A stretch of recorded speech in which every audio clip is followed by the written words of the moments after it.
Hello, Hiram Catalina.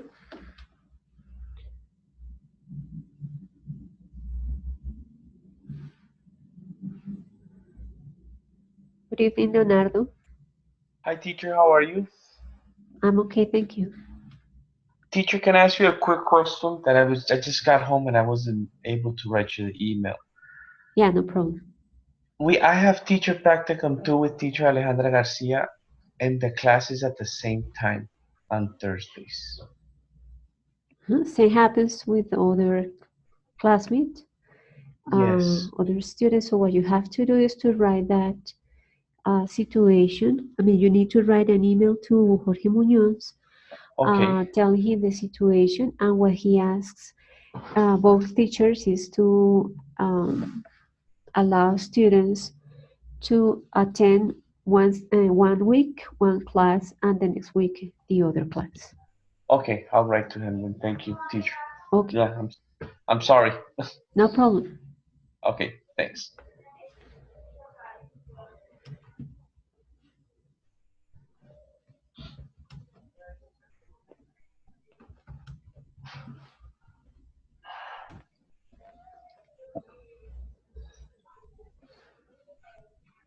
I'm gonna wait 2 more seconds for your classmates before I start. Okay.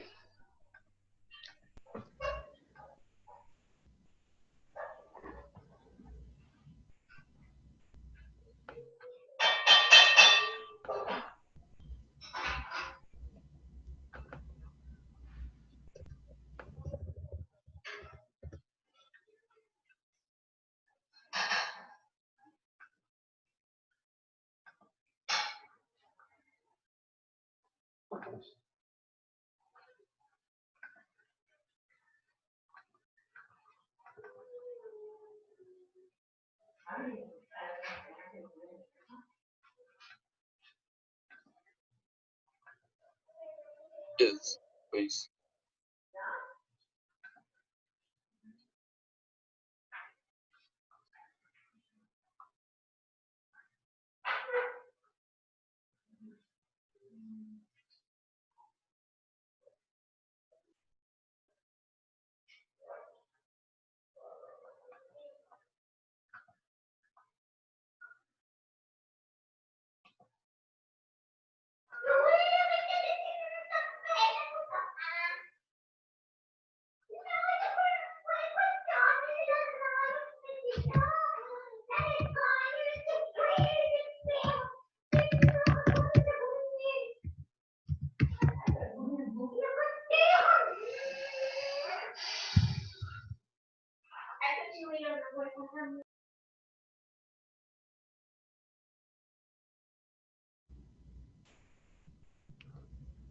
Well, I think we can start now.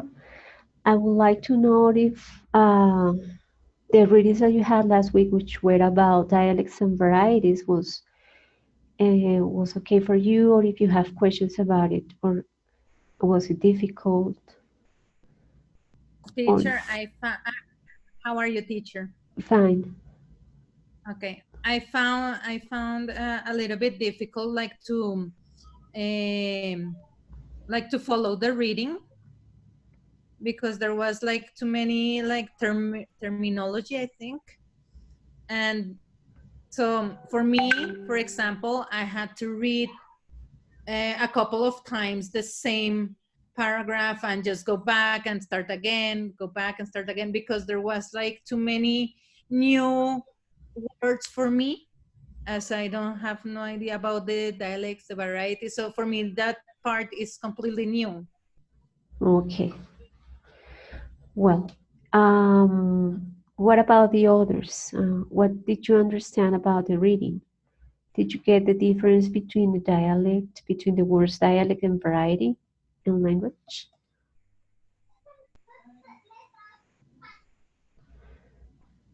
Good evening, Leonardo and Luz. I'm sorry, Leonardo, Dayan and Luz. Teacher, if I understood right, the variety is like the characteristic of an area or a community. And what's the difference between, according to the authors, what is a dialect and what is a variety?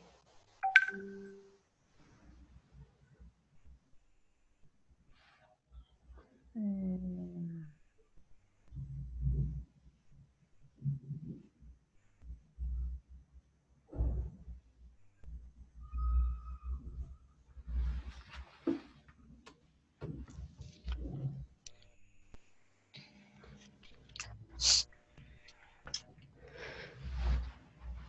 I don't know if I like understood in the right way what dialect and variety is, but variety is like the big part of language, and it's divided by registers, codes, all those things. Okay, well, what these authors say is that all languages are varieties and all dialects are varieties. And what they say is that the word dialect uh, is more related to inferiority. I mean, is used with that concept, with the concept that the non-standard language, the language that is spoken with for less people, not by less people, is the dialect. But in reality, they think that all the languages are varieties because there are no characteristics of the language that make it that can make them inferior. I mean, they are well structured, they follow some rules. Um, the thing is that they have some differences, but in terms of structure, there is nothing wrong about all the languages and varieties. So they prefer to call all the languages varieties and all the differences they call them also varieties. I don't know if that's the idea. I mean, it's clear what I've just said.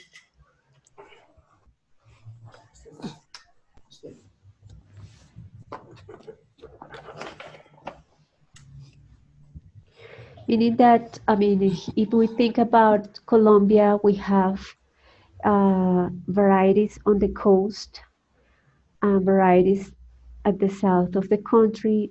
I mean, we have in Antioquia, we have a variety. On the coast, we have a variety. On the same coast, people from Santa Marta speak or use some words differently, and their pronunciation is different to the one that is used in Guajira and the one that is used in Cartagena. So although they belong to the same region that is the coast, there are also varieties there. So there are also varieties at the south of the country in Llanos. There are words that are from that region, and the accent and the pronunciation is different to the people who are in Boyacá or the people who are in Santander. So all those are called varieties and not dialects for the authors that we read, because they say the word dialect has a connotation of inferiority, and according to them, to the authors, no, there is nothing wrong about those varieties. The structure is okay, the words are okay, so there is nothing wrong. It's just that they are connected to a region or to an ethnic group or to a social group. Okay, let's check this question. In terms of elements, linguistic elements that help us differentiate varieties, what are those elements? Linguistic elements. So if we say that on the coast they speak a variety of Spanish, in Colombia, and in Antioquia, Boyacá, Santander, Llanos, they speak different varieties. What are the aspects that make me tell that those are varieties. How can I judge that? So for According to example, what? in phonology, Catalina? in phonology, like for example, is that a linguistic element? Yeah, right. So the pronunciation, yeah. What other? In the morphology, morphology?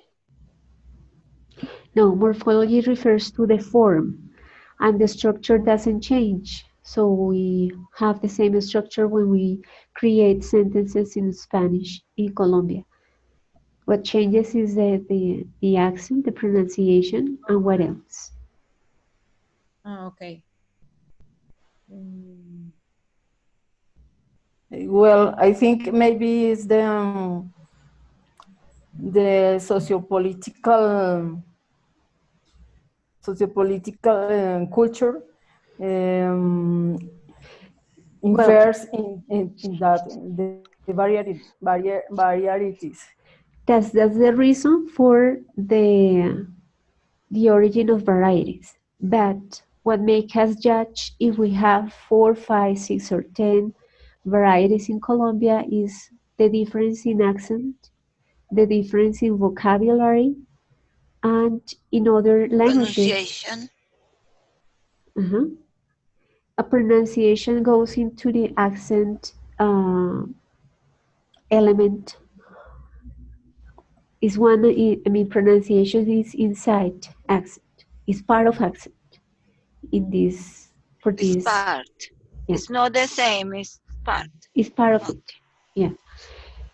For other languages, there are also differences in grammar and syntax, not in Colombia, but in other in other languages, and we will see that now. Teacher, so for example, in Puerto Rico, that they don't say like the R, but like an L, is that like grammar and syntax? Is that accent? That's an accent difference. So And which one could be a grammar syntax? I don't understand. Yeah, we will see here Could that be, Luz, teacher, could be, for example, as in English, that we say in Spanish, el carro azul, but in English we say the blue car. okay, but that's when we compare two different languages. But remember that varieties refer to the same language. To So the same language. Right. in English, there are Okay. varieties. In Spanish, there are varieties. And we'll see here, Diane wrote, although we speak the same language, there are expressions, very specific words of the place. Okay, he's using the chat because he has problems with his microphone. So right, so there are changes in words, but also let's see what are the changes, possible changes in syntax and grammar. So when we teach English, we can tell the students that there is a difference in grammar related to American and English, and it is the way we ask with the verb have in Great Britain and in North America. So we use have you got, that structure, in Britain, in Great Britain, and we use it more often, it's more common to use do you have in North America for the question. So the structure is a change is a change that makes a difference between both varieties of English, American and British English, right? So that's one example of how grammar might be different in the same language. In terms of vocabulary, well, you know that there are, regarding English, we have a long list of words. Here we have just an example. So could anybody read, please? Yes, teacher, I can read. Okay, thank you, Catalina. I can. Okay, vocabulary. There are many different words in British English and American English, and also there are the same words but with another meaning. British, nappy. American, diaper. Holiday, vacation. Sweets, candy. Lorry, truck. Timetable, schedule. Cooker, stove. Chips, French fries. Rubber, eraser. Flat, apartment. Okay, thank you. So that happens also in Spanish, right? So we have different words in Colombia and in Spain. Yes. So, Luz, could you help me to read this, please? Okay. Spain, apartment is in Spain, piso. Argentina, departamento. México, apartamento. Puerto Rico, apartamento. Bus, in Spain is autocar, microbús. Argentina, colectivo. México, camión. Puerto Rico, guagua. Sidewalk, Spain, acera. Argentina, vereda. México, banqueta. Puerto Rico, acera. Pool, en Spain, piscina. Argentina, pileta. México, alberca. Puerto Rico, piscina. Beans, en Spain, judías. Argentina, porotos. México, frijoles. Puerto Rico, habichuelas. Okay, thank you very much. You're Good. welcome. So we have differences, varieties of Spanish, of vocabulary in Spanish and in English, but also into the same country. So we might have, for example, in USA, that some people say soda and some people say Coke. So depending on the state where people are, you will listen to one or the other word that refer to the same object. So it's like here in Colombia, we can listen that on the coast, people say foco, and in Bogota, we say bombillo. In Bogota, we say patacón. Yael, mm, In Cali, they y- say, how do you say that in Cali? en Cali es patacón o tostada. Tostada, right. Tostada. In Bogota, patacón. Aunque la tostada es más la de esta Bimbo. Uh-huh. But they can say also tostada there, right? So in Cali. So there are also varieties in the same country or in the different countries where the same language is spoken. And all those are called varieties for these authors. They don't call it dialect. Teacher, can I ask you a question? Sure. Can that variety also exist even in the same city and social structures? I mean, like Yeah, somebody from stratum 1 to stratum 5 are going to speak completely different. Or they will exactly. use. Okay. Yeah, so could you give me an example? It's very common in Colombia because the we have different classes and they are the difference is really huge, let's say. Well, I can think of a word right now. Uh-huh. Parcero. I don't think somebody will, unless he's a teenager, but you will not see a 50-year-old man from, I don't know, a member of the country club calling his friends parcero. Right. So yes, we have varieties also regarding um, the social class, also regarding religion, and also ethnicity. So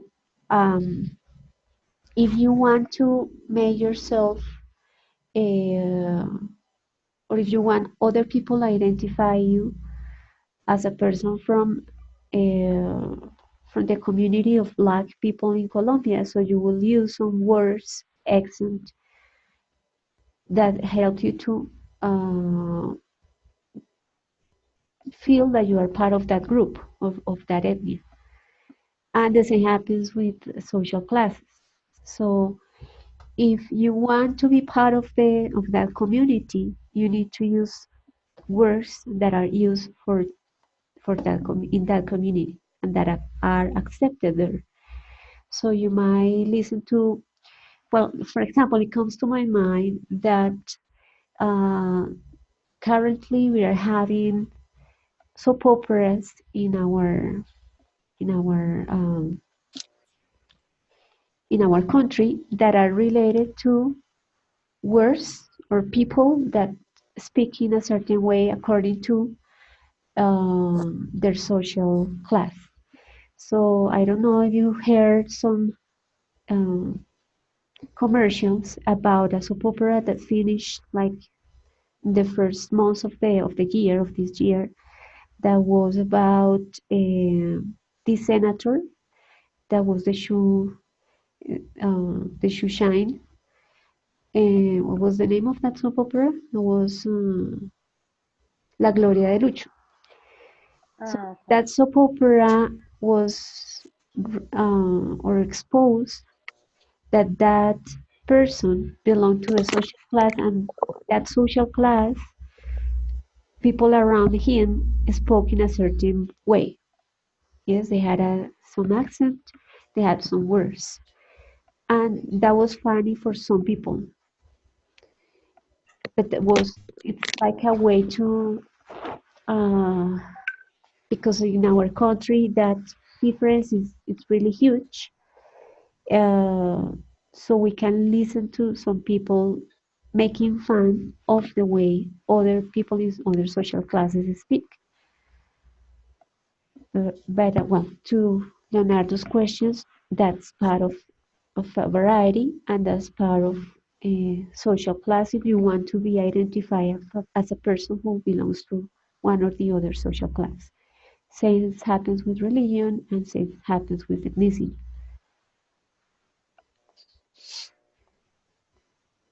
You decide how do you want to talk.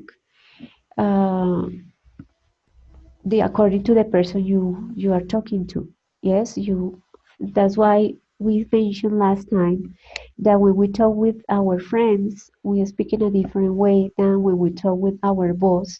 If we don't have a close relationship with that boss, so we will be more formal and we will take care of the words we use with the boss because of the formal situation and the place where we are.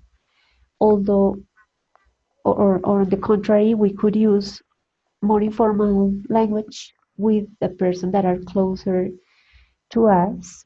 And well, that depends on the situation, the person you talk to also. So far, do you have questions? No, teacher. No, teacher, it's clear. Thank you.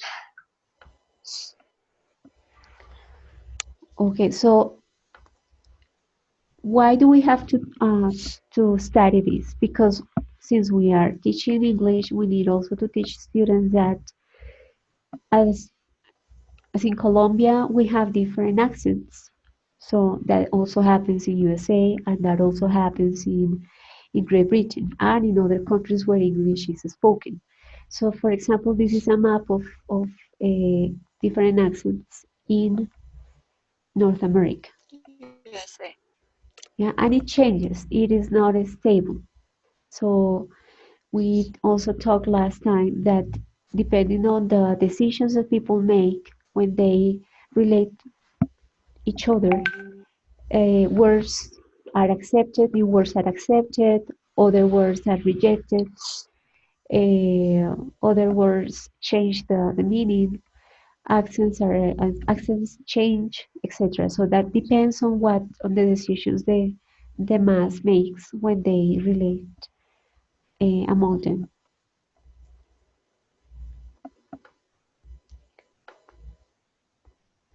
So here we have some of the varieties of English according to the country where it is spoken.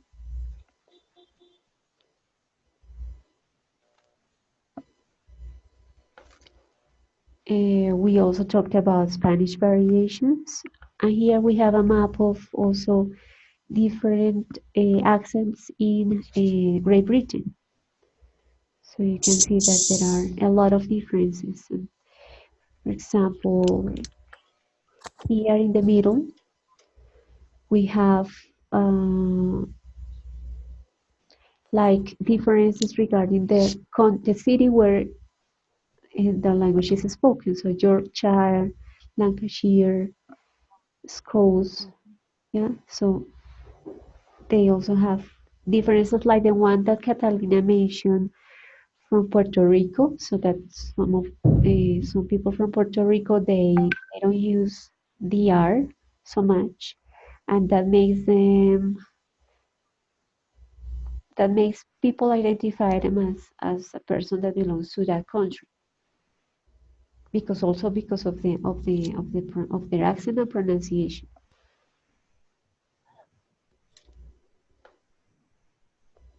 Okay, here we have what Diana mentioned at the beginning of the encounter is that the reasons why we have differences or varieties are because of socio-political reasons, or because there are also social identifications, like the ones that we mentioned about if you want to belong to a community that has characteristics of medium class in Colombia, or high class or low class, or if you want to belong to the community of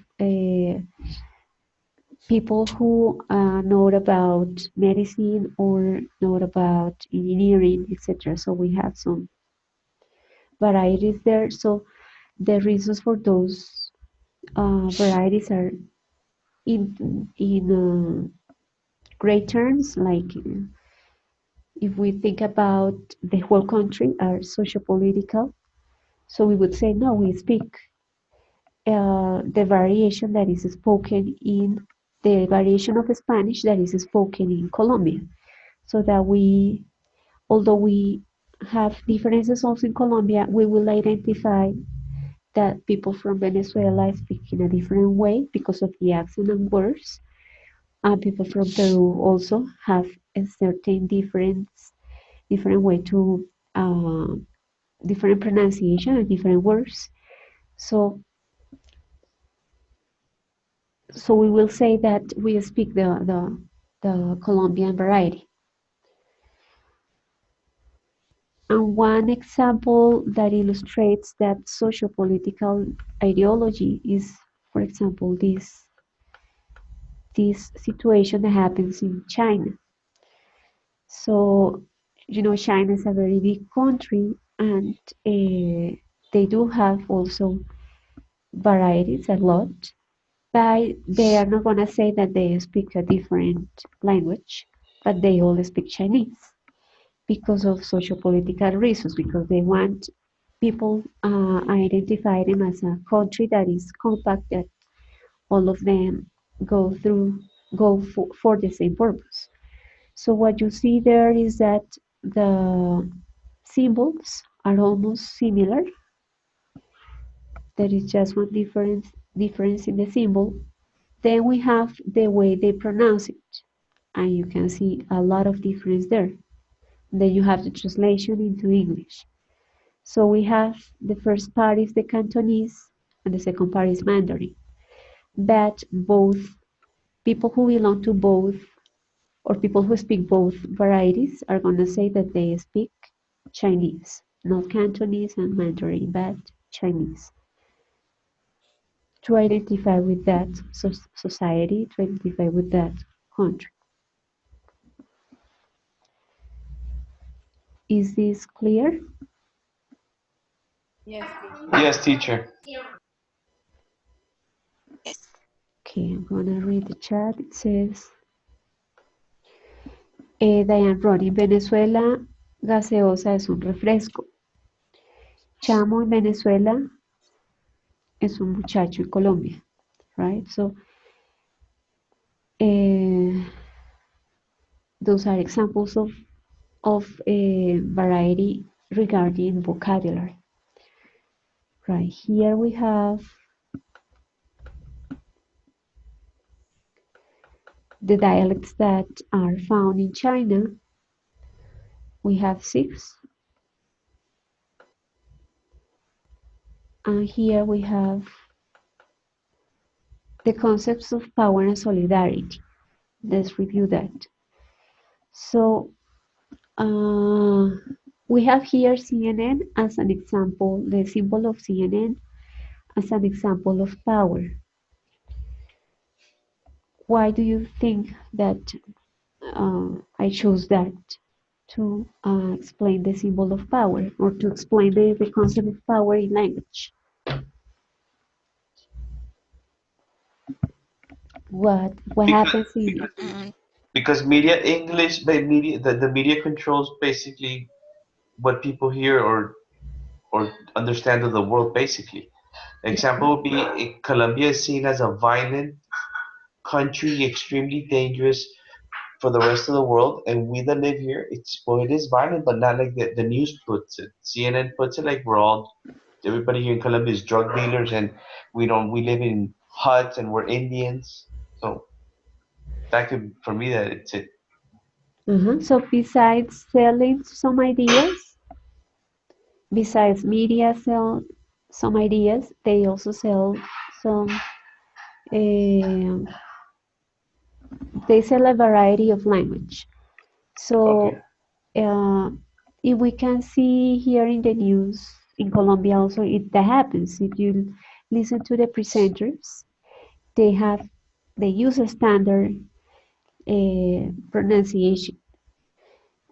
I don't know if you have noticed that we have presenters from different regions in Colombia, but they accent their pronunciation is the one from Bogota, because what is sold is that the standard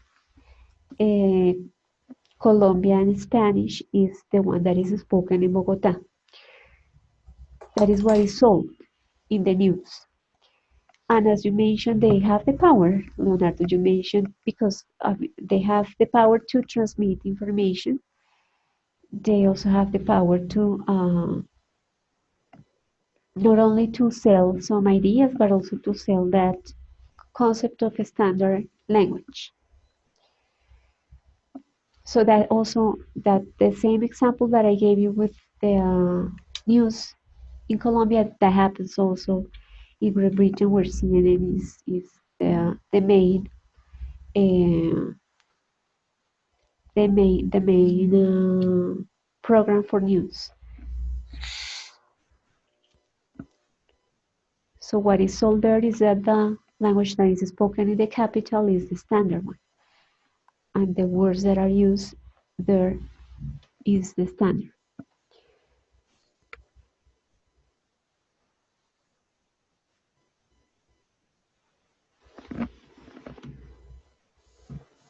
Okay. So then we have a solidarity, and then I have here a picture of indigenous people. Why do you think I chose that picture to talk about the concept of solidarity?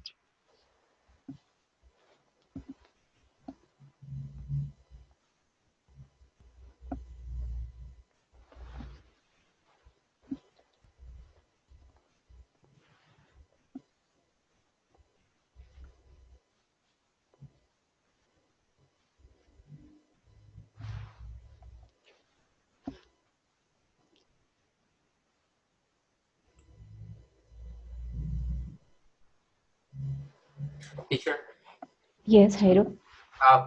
good evening. How are you? Good, thank you. I'm so sorry to do this, but I just got here. Could you please repeat the question? Yes, so we are reviewing the difference between power and solidarity in terms of varieties in any language. So the question is, if CNN is an example of how a means of communication have the power to impose a standard variety of language. Language. On the other hand, we have indigenous communities that are an example of solidarity. Why? Thank you. The union. Why? The union, perhaps. Exactly. So if they protect their language and if they protect yeah, their language, the way they speak, so that language is going to remain the way it is.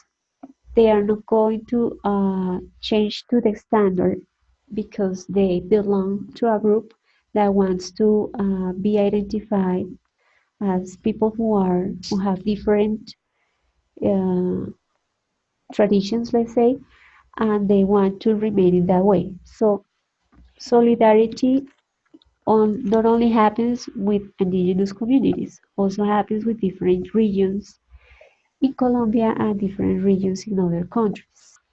The accent helps people if the accent they have, if the vocabulary they use remain the same because they have the choice to protect that.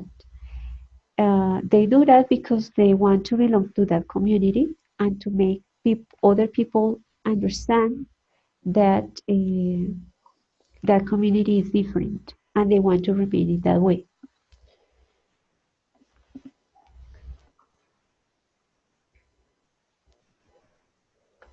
Okay, let's see.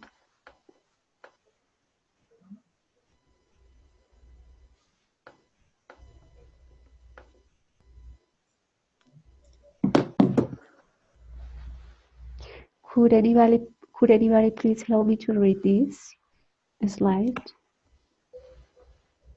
Can I? Yes, please. Ideology involved in the recognition of a standard.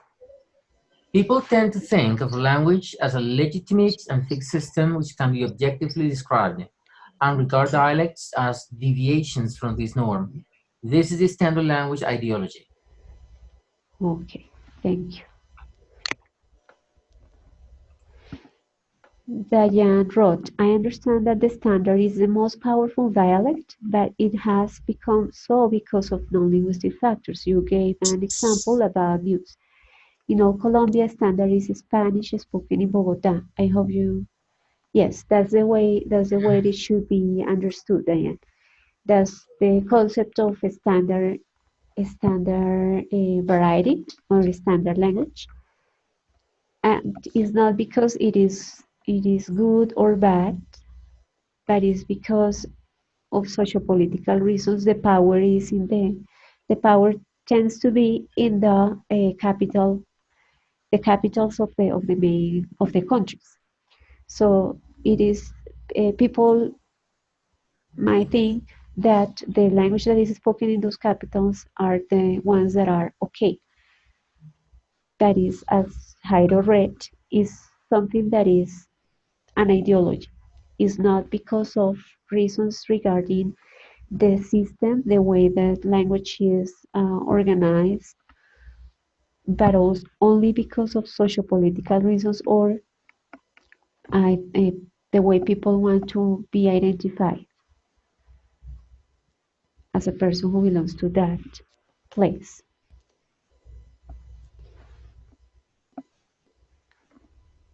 Okay, so here we have a question. What does the process of the standardization of a language involve?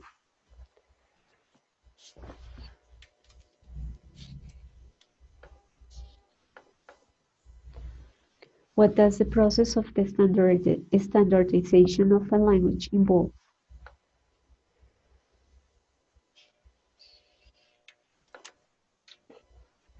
Involves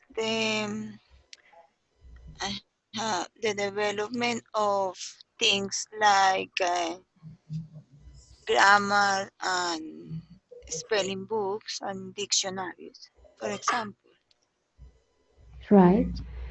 So you will find in the dictionary like the definition of a word that is used in the capital of the cities. So if you look for foco in a dictionary, you will find that that's the variation of bombillo in the coast of Colombia. So the dictionaries will have like the definitions of the words that are spoken in the in the capitals of the cities, right? But not in the other regions, and that's a process for the standardization. Could I say something about it, teacher? Yes, I do. I'm going. Of course, we're talking about language, but let's see if I can make my example by talking about general standards. A Mhm. standardization somehow implies choosing a standard. And what is a standard? A standard is a reference. And a standard is a, a thoughtful choice from a group of possibilities.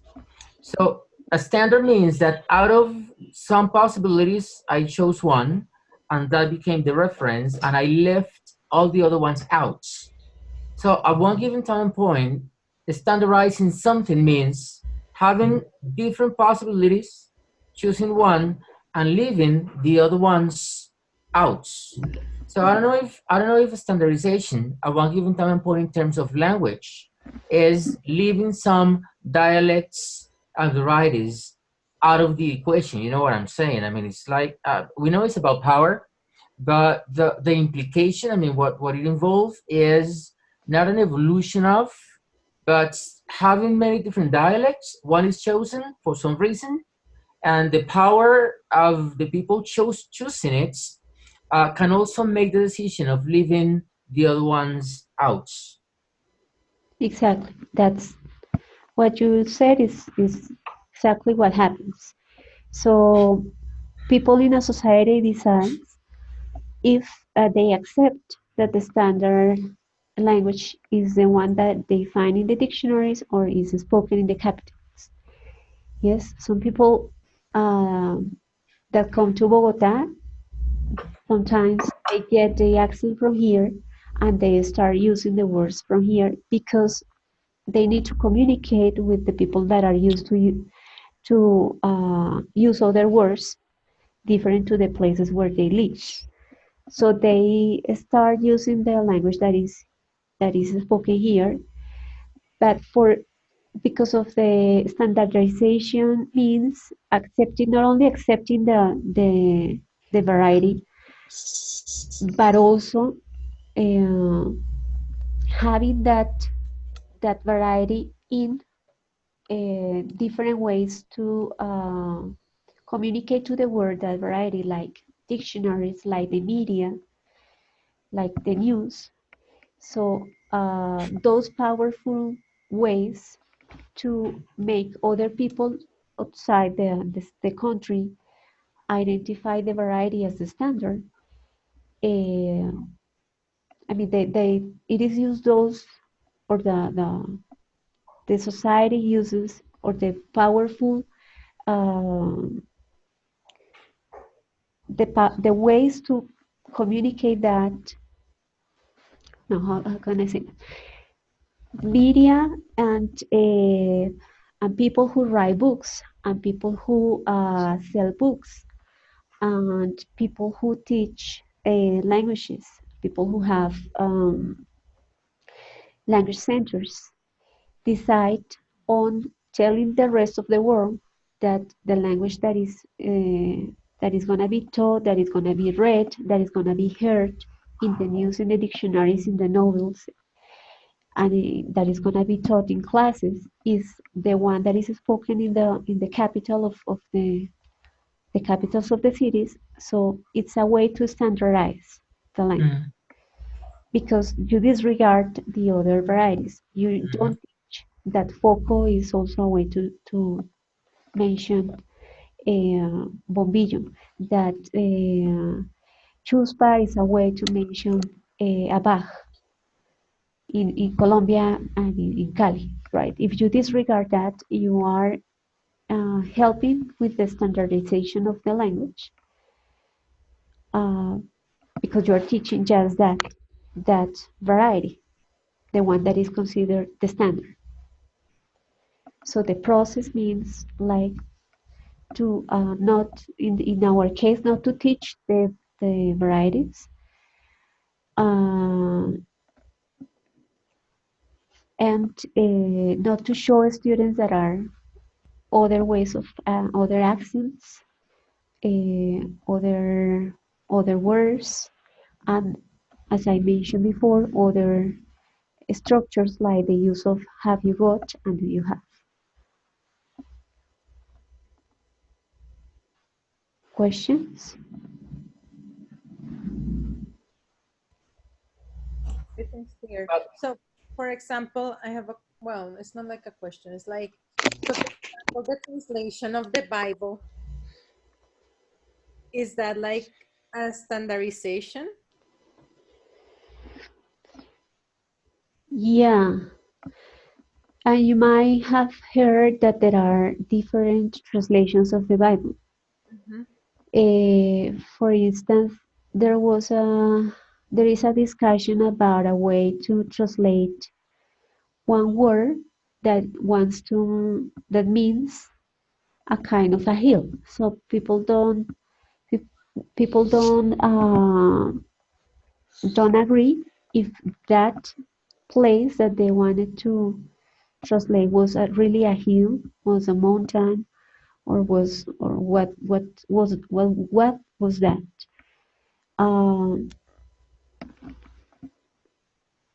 Translation, as we studied last time, might be very difficult because of what you have. The reality that you have in one place is different to other places. For instance, let's see here, we have at the south of our country, we have a place who is called Aguajal. We don't have that in Bogota because Aguajal is a place where you find a type of palm. And so we won't say the person is in the Aguajal. No idea, we don't understand it. And if we are going to translate that into English, we will might find out that there is a similar place in a country where English is spoken to trying to translate that word. So that's why probably people that translated the Bible have that disagreement regarding the translation of some words that try to represent one place that maybe could not be translated because of the characteristics of that place. That is, maybe the characteristic is like really attached to one part of the world that cannot be found in any other. It could happen.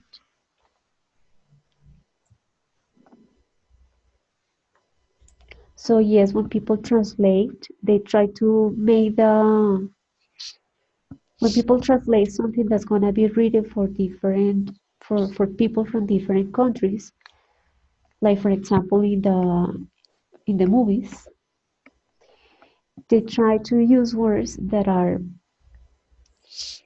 the standard Spanish or from Spanish into English, the standard English. But sometimes there are like differences that you just can identify. For example, when we listen to translations from Mexico or from Argentina, we can identify some words that are not from Colombia, and we say, okay, this is the translation from Mexico.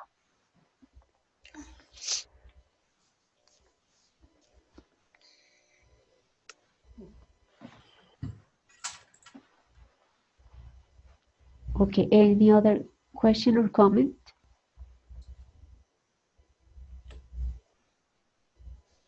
No, teacher. Everything clear so far.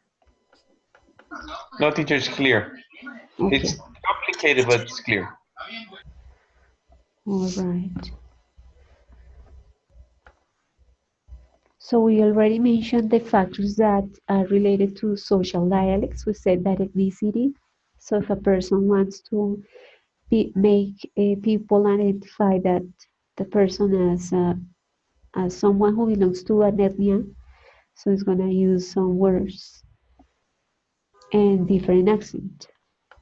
Or if a person wants other people identify him or her as a person who belongs to a certain religion or social class, it's gonna use some words and accent regarding social classes to have other people identify them as person who belongs to that social class. Teacher, but for example, in that case, I think, for example, here in Bogota, a lot of people use certain words just like for convenience. Like, for example, if you go to the center and you want to park your car, the people from, I don't know, let's say status 4 or something like that, is gonna talk in a different way to the people, I don't know, to the guard that is checking the parking lot, for example. Yeah, because you want the other person understands or yeah, it's like for convenience. So you won't use the same word in other context or place. That you want to like the other person feel okay with you.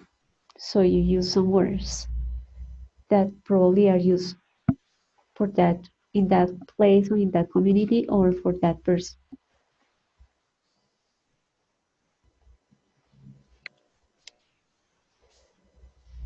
That also happens.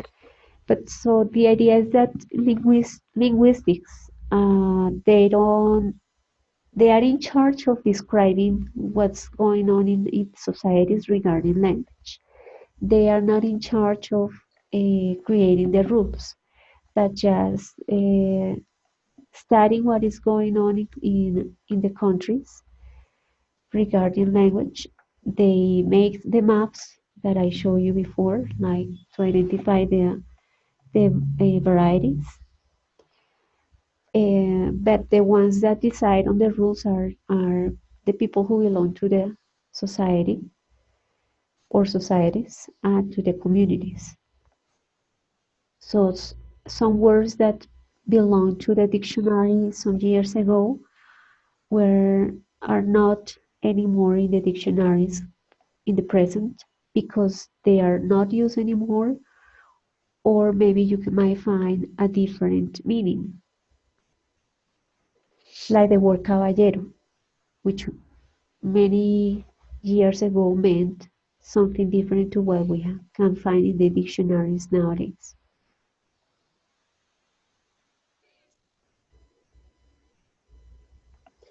So how do you think you might like teach differences or those varieties, or make students aware of that?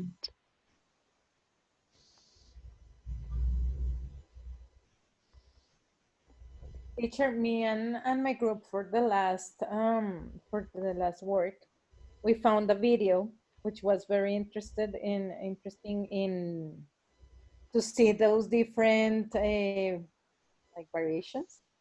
And for example, we got very involved on that, and we were like practicing and like for example with Diana, we start laughing because we couldn't, like, the video is a married couple, and they are trying to raise a child, but she's American and he is from Great Britain. So they had a lot of conflict because they couldn't understand each other.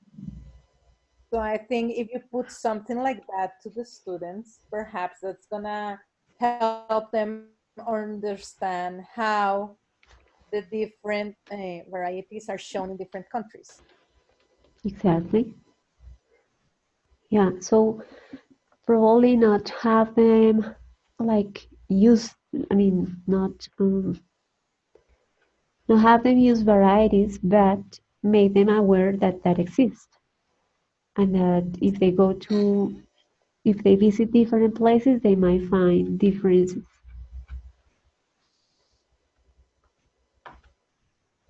Yeah, it's like to be aware that the language that you're learning is not exactly the one that you're gonna find when you travel to someplace else.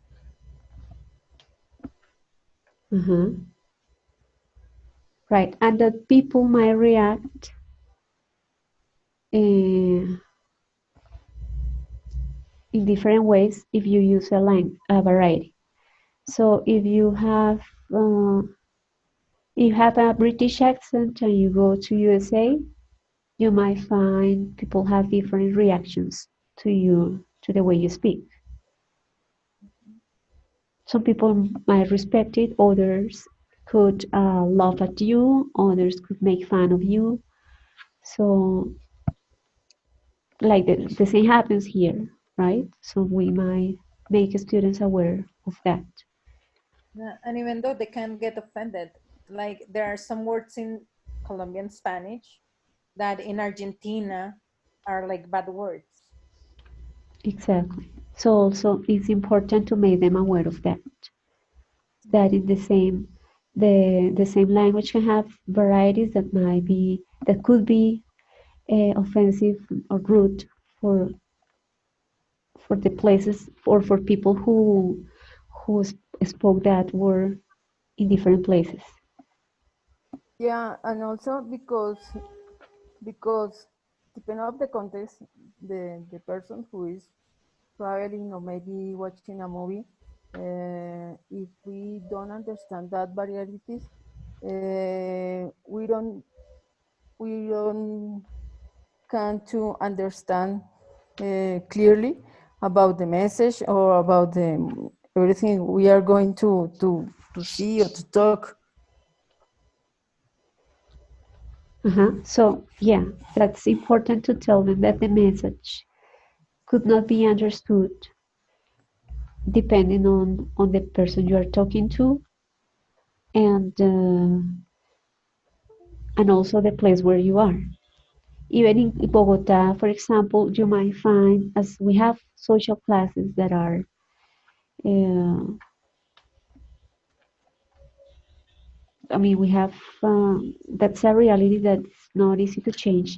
We might find or listen to a conversation in one part of the city that probably cannot be totally understood by a person who belongs to other part of the city and is the same city. But because of the differences in social classes, vocabulary might change a lot and you might get lost. And that also depends on the education of that person, no? Because sometimes if they are not educated, if they didn't went to school, they're gonna have like a different way of expressing.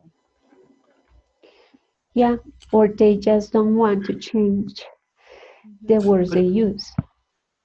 I had that problem when I arrived here to Bogota.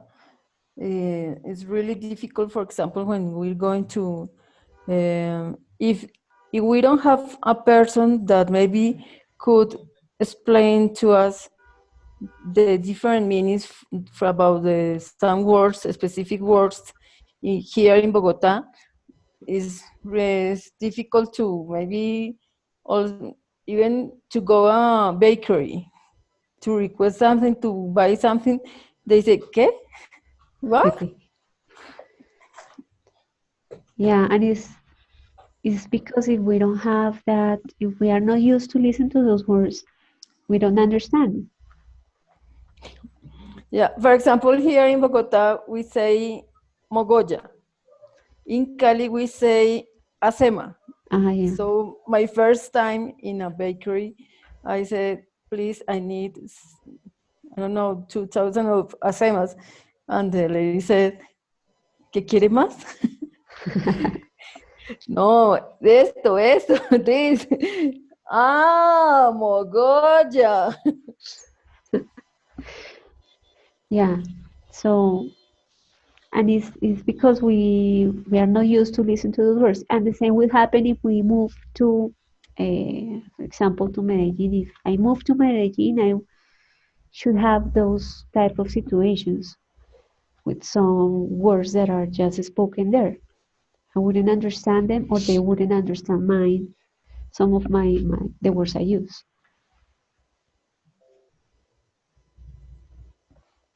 Let's see. Uh,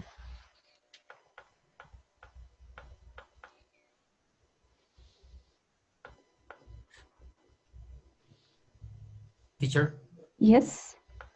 um, about the question on how we can teach our students about the varieties. I was thinking that maybe we could start with, I mean, helping them understand that culture has slight or major differences.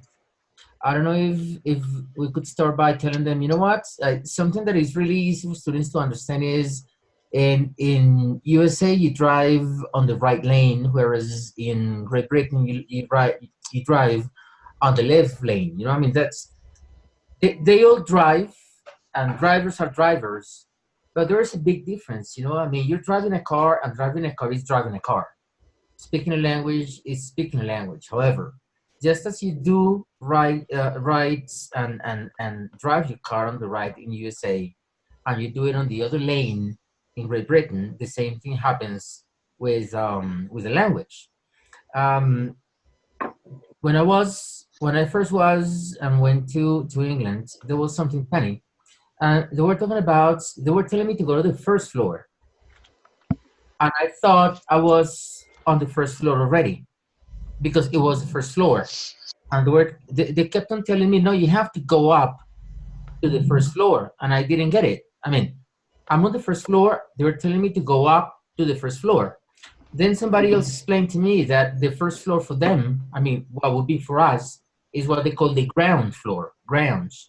So, like if you could tell them, if you could start telling them about those differences, and then you could tell them that just as you can find those slight differences, so does language change. It could be a good start. And there are many funny facts that you can tell them and share with them. Uh-huh. Yeah. So, uh, for example, it's important, as you mentioned, the example about first floor. There is also a very common word that is used, and is pants. So that's important to mention the difference in British and North America, or in American English and British English. So the difference, the meaning varies a lot. And that's gonna create a break in communication if you don't use it correctly according to the place where you are. So yes, by telling the students some differences little by little, they might understand that. As well as in Colombia, we have different vocabulary regarding or according to the regions that also happens in other places. Right. Teacher, I think we are in a period that we have an advantage about that because we are now more like international. Years ago, we didn't have like the chance as today to see other channels. And for example, I don't know, in Claro, sometimes they put like, if I want to listen the translation in Spanish from Mexico, or Spanish from Spain, or Latin Spanish. So I think that's an advantage that people have right now. Yeah, you're right. So we have like the internet is really useful to help us get information about different places.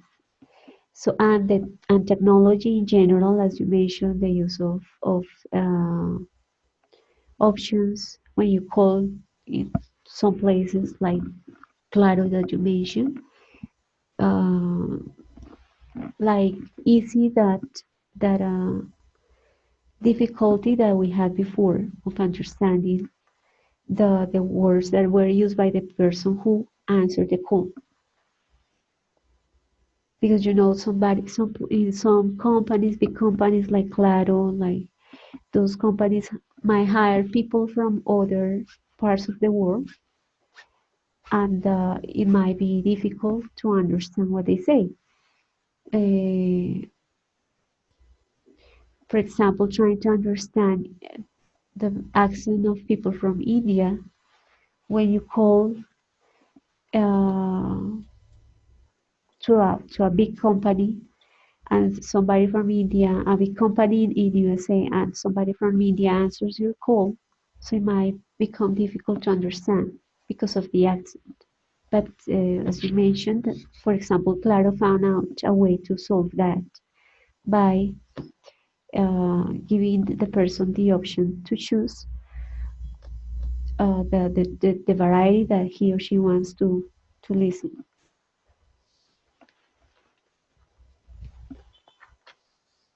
Good. And then Jairo and Catalina share some links of videos that are related to the topic. So thank you very much. I will check them. And I don't know if you have questions, comments about this topic. Teacher, I think it's I like this topic a lot because it makes me like reflect on if I know the words that are used in some other places or not. So I think I like it. I like it a lot. And sometimes we don't think about that. We just feel like the Spanish we're speaking is the right way, and we don't take into account the person that is living somewhere else and perhaps don't speak the same, and they don't understand us sometimes, and they're not tolerant about that. Yeah, and that's important not only when we use our language, but also in any other language. So becoming aware of this and helping the students become aware of that issue is really important. Yes, teacher. Also, I was thinking about it's important to take account that this topic because, for example, if I get a job in British college or maybe American college, maybe if I don't understand the British or the varieties in British English, maybe I will have a problem in that American college. Right. It might happen, right. I want to mention something that is not related to this topic, and is the fact that 4 of you have classes with other teacher at the same hour, the same day. Yes. Yes, ma'am. So I would like to know if you have any other option for this class. Probably we could change this class to other day, to a different day. It couldn't be at 8 because at 8 I have to start today a different encounter. No, could be another day. But when? How about Wednesdays? What time? No, No? Anytime. Class on Wednesday. at 6. Yeah, Wednesday I can do. Yeah, no, we, no. When the Wednesdays at 6:30 is okay for you? Teacher, but I have a class at 8, but I think we're not gonna go further than 8.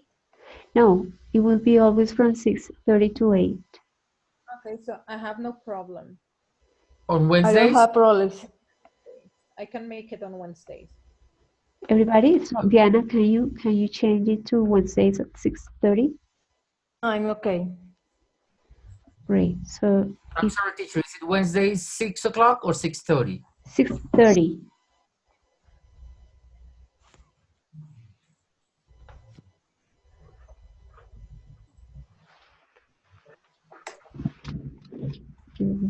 So it will be, is it okay? Wednesdays at 6:30, Yes, everybody? perfect. Yes, teacher. Yes, for me it's perfect. Yes, teacher. That's it. Thank you. Thank you very much, those of you. Thanks.